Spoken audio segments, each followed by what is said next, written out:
It's not being scripted at all. Um, Season one, of course, because it was the new thing, then we tried to have some guidelines, like things we wanted to see, stuff like that. And we didn't quite like it. Afterwards, we thought it was a little bit too organized to some extent. And so season two, especially with the kids, we just decided to just let it flow. It's very hard to even plan with kids anyway, so we just decided to let it flow. So the season two is just anyhow. It might even look structurally less organized than season one, but it's something new we're trying, and we just want to see how it goes and how people receive that. So it's extremely very raw. Thank you very much for that. My last question will be, I saw the episode you traveled to Jamaica, and you had a meeting with one of the, I think a white guy, I don't know his name that well, the filmmaker, and you were speaking with him. During your conversation, you told him that some of the Nollywood stars now reserve themselves for certain kind of films. Normally we, growing up, we used to the home videos, but now you made mention of the fact that some of the Nollywood stars are now reserving themselves for certain kind of films. So I want to ask, what certain films are the Nollywood stars reserving themselves? Because basically we don't see you, for instance, in certain home videos movies that are coming up weekly or daily in the industry. We don't see your colleagues, Genevieve, we don't just see you guys in any kind of project coming up. So I want you to explain to us briefly about the kind of projects you guys have decided to be, or particularly yourself. What kind of project have you reserved yourself to be involved in? Thank you. Thank you. I'll speak for myself. Sure.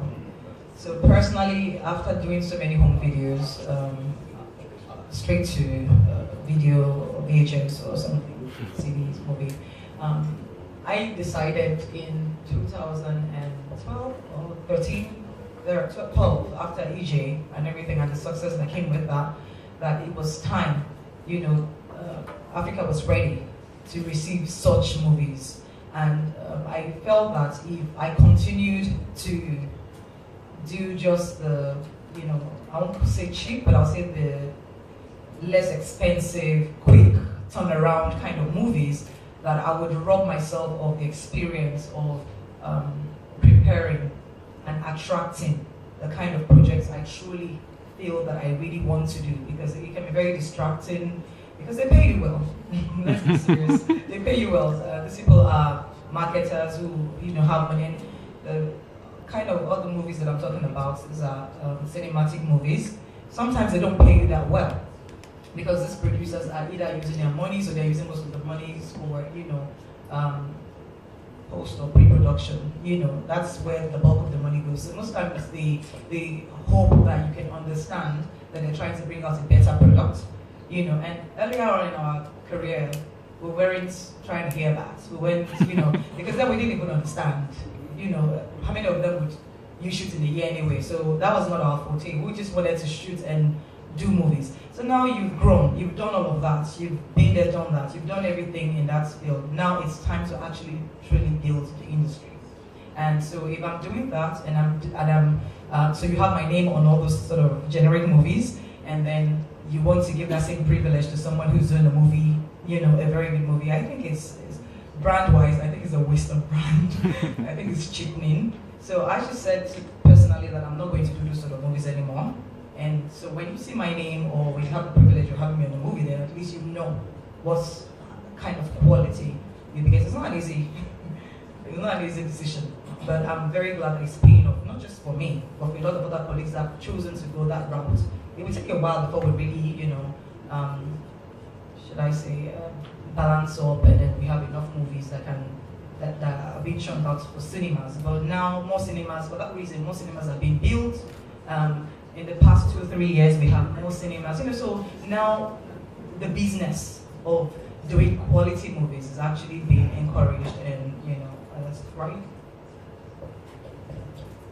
Thank you so much. So moving on to the next question. Thank you. Yes. Good afternoon. My name is Joshua, and this question goes specifically to you. I understand you are going to audition for Empire. Empire. I don't know how. You didn't confirm. Confirm it. Empire. Is that rumor in Ghana? In the US? Oh, maybe they want me to be in Empire. But then they're gonna have to remove Taraji because I'm a diva. I can't share space with you. No. So next, please.